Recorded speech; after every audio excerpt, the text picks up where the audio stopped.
Hey guys, I wish a very warm welcome to my channel TradingFi to all of the wise minds who have clicked on this video and are eager to start their journey in the stock market. This video is gonna be the first video on my channel. So by not wasting much time, let's get begin. In this video, we are going to have a simple introduction to stock market, just from beginner's level to taking a step ahead to become a pro trader. So make sure you watch till the end. The topics that would be covered in this video are: what is stock market, what is Nifty and Sensex. Next we are going to see is what is price fluctuation in the market, like what is price fluctuation, why does price fluctuation occurs in the market. Next what we have is demand and supply, and lastly we are going to discuss on accounts that are required to start trading. So let's start with what is stock market. Stock market is a platform where both of the buyers and sellers come together to trade on publicly listed stocks during specific hours of the day, which in the Indian market is from 9:15 to 3:15. When it comes to Indian stock market, there are two stock exchanges which helps the companies raise the funding by issuing stocks to sold in the market. So first headquarter which we have is National Stock Exchange NSE, and next which we have is Bombay Stock Exchange BSE. So first let's talk about National Stock Exchange NSE. National Stock Exchange has more than 1,600 companies listed in it.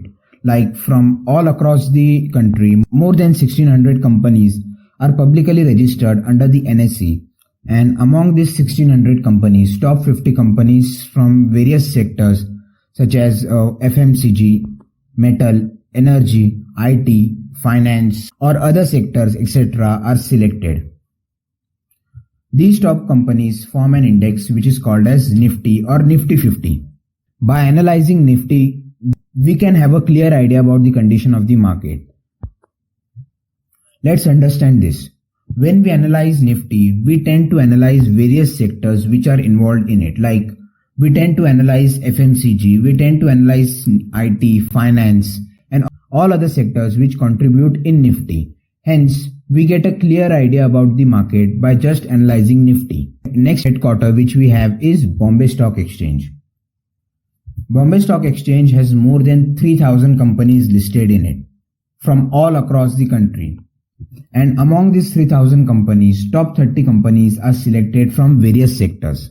These top 30 companies form an index which is called as Sensex or Sensex 30. Just like Nifty, by analyzing Sensex 30, we get to know about the scenario of the whole market. Like when we analyze Sensex, we tend to analyze various sectors which are involved in it just as we do with Nifty. Hence, we get to know about the clear scenario of the market. Next which we have is a very important topic in the entire video, which is price fluctuation in the market. So before understanding the concept of price fluctuation, we need to understand the concept of demand and supply. When there is demand in the market, it leads to rise in the market. Let's say a continuous buying is occurring in the stocks of a particular company and thus its price goes up due to increased demand. This demand in the market can be due to a positive news, increase in profits of stocks or an upcoming event. The traders who create demand by applying buying pressure are called as bulls. In opposition to demand, we have supply. Supply in the market leads to correction, which is fall in the market. Like when the stocks of a particular company are being heavily sold, we have seen that the price tends to fall down. The supply in the market could be generated due to a bad news or decreasing profits of the stock. The traders who create supply by applying selling pressure are called as bears. And this combined action of both of the bulls and bears result into the price fluctuation of the market. Hence, due to demand and supply which is created due to bulls and bears in the market, price fluctuates on daily basis. Our next topic is accounts which are required to trade in stock market. In order to trade in the market, we require some accounts. It cannot be done directly. Firstly, we require is a bank account, then a trading account and a dematerialized account which is also called as demat account.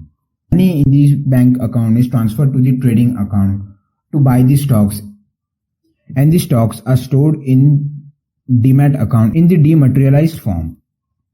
Now we all know that a bank account can be opened in a bank, But to open a trading and demat account, we require a broker.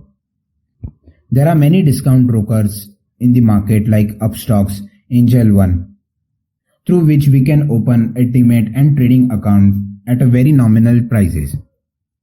I have provided the link in the description and comment box so you can make use of it. So at last, thank you for watching this video till the end. If you like the video, please hit the like button. Share this video as much as possible, and to not miss such many contents on the stock market, subscribe and press the notification bell. I will see you in the next video.